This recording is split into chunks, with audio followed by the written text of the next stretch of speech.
स्वागत है आप सभी का आपके अपने YouTube चैनल ड्रीम स्टडी पे। चलिए दोस्तों स्टार्ट करते हैं आज की क्लास को बिना किसी देरी के। इलाहाबाद हाई कोर्ट से जो ग्रुप सी और डी की वैकेंसी आपकी आई हुई थी, इसका एग्ज़ाम जो है 17 और 18 को है।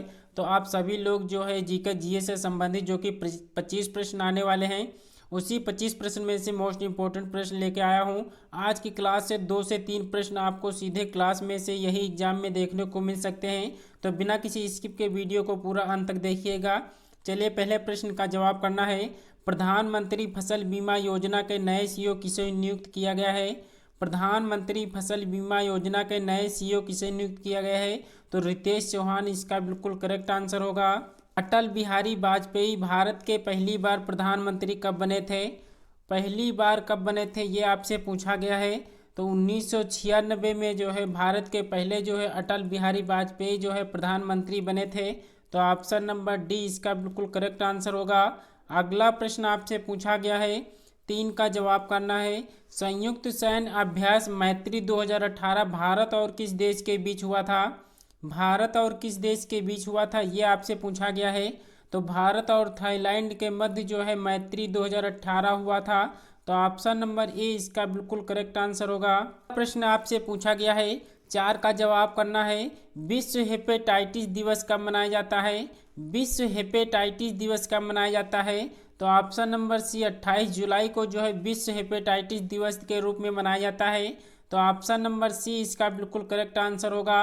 अगला प्रश्न आपसे पूछा गया है, निम्नलिखित में से कौन सा उत्तर भारत का एक शास्त्रीय नृत्य है? क्वेश्चन नंबर 5 का जवाब करना है। तो निम्न में से उत्तर भारत का एक शास्त्रीय नृत्य कौन सा है? तो कथक जो है इसका बिल्कुल करेक्ट आंसर होगा। कौन सा राज्य हरियाणा के साथ अपनी सीमा साझा नहीं करता है? क्वेश्चन नंबर 6 का जवाब करना है। तो कौन सा राज्य हरियाणा के साथ अपनी सीमा को साझा नहीं करता है? तो वो जो है राज्य जो है वो मध्य प्रदेश होगा। तो ऑप्शन नंबर बी इसका बिल्कुल करेक्ट आंसर होगा। अगला प्रश्न आपसे पूछा गया है, वर्ष 1828 में स्थापित ब्रह्म समाज के संस्थापक कौन थे? क्वेश्चन नंबर जो है 7 का जवाब करना है।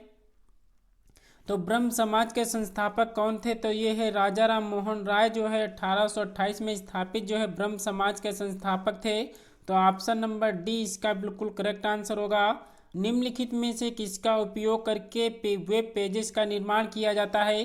क्वेश्चन नंबर 8 का जो है जवाब करना है। तो वेब पेजेस का जो निर्माण किया जाता है वो HTML से किया जाता है। प्रथम विश्व युद्ध की शुरुआत किस वर्ष हुई थी? तो ऑप्शन नंबर बी जो है 1914 में जो है प्रथम विश्व युद्ध की शुरुआत हुई थी। अगला प्रश्न आपसे पूछा गया है, कॉर्बेट नेशनल पार्क को किस पशु की रक्षा के लिए स्थापित किया गया था? तो इसका जो जवाब होगा वो ऑप्शन नंबर ए होगा। बंगाल के बाघ के लिए जो है कॉर्बेट नेशनल पार्क को जो है पशु की रक्षा के लिए स्थापित किया गया था। अगले प्रश्न का जवाब करना है, महात्मा गांधी द्वारा भारत छोड़ो आंदोलन का प्रारंभ वर्ष क्या था? किस वर्ष में जो है भारत छोड़ो आंदोलन प्रारंभ किया गया था ये आपको बताना है। तो 1942 में जो है इसका जो है आंदोलन प्रारंभ हुआ था। अगला प्रश्न आपसे पूछा गया है, भौतिक शास्त्र में नोबेल पुरस्कार जीतने वाले प्रथम भारतीय व्यक्ति कौन थे? तो 12 का जो जवाब होगा वो ऑप्शन नंबर डी होगा, CV रमन इसका बिल्कुल करेक्ट आंसर होगा। अगला प्रश्न आपसे पूछा गया है, ए सुटेबल बाय पुस्तक के लेखक कौन है? तो 13 का जो जवाब होगा वो ऑप्शन नंबर ए होगा। ए सुटेबल बाय पुस्तक के लेखक जो है वे विक्रम सिंह थे। तो रक्त परिसंचरण की खोज किसके द्वारा की गई थी? क्वेश्चन नंबर 14 का जवाब करना है। तो ऑप्शन नंबर सी जो है विलियम हार्वे जो है रक्त परिसंचरण की खोज की थी। अगले प्रश्न का जवाब करना है, कौन सा राज्य छत्तीसगढ़ के साथ अपनी सीमा को साझा नहीं करता है? तो 15 का जो जवाब होगा वो कौन सा होगा? तो आंध्र प्रदेश जो है ये छत्तीसगढ़ के साथ अपनी सीमा को साझा नहीं करता है।